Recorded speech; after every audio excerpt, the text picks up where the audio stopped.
Merci d'être avec nous. Aux États-Unis, près de 3 semaines après la mort de George Floyd, un jeune Afro-Américain de 27 ans a été mortellement blessé par un policier blanc à Atlanta, en Géorgie. La chef de la police a démissionné moins de 24 heures après que Rayshard Brooks a été abattu.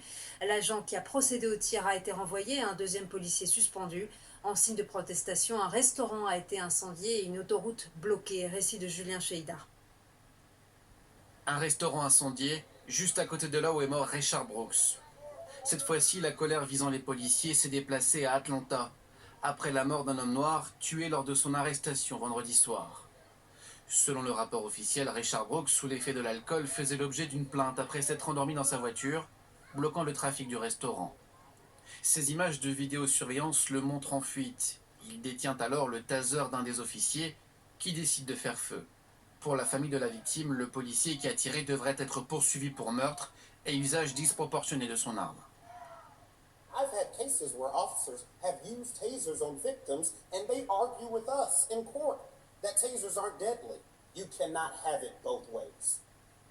You can't say he ran off with a weapon that could kill somebody when you say it's not deadly. L'auteur des tirs mortels a été renvoyé et un autre policier est pour l'instant suspendu.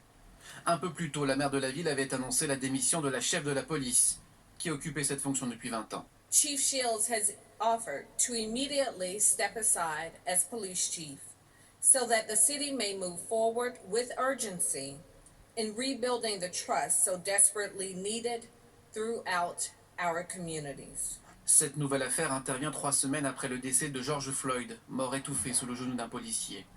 Depuis, le pays vit avec le rythme des manifestations visant les violences policières à l'égard de la communauté noire. En France, les manifestations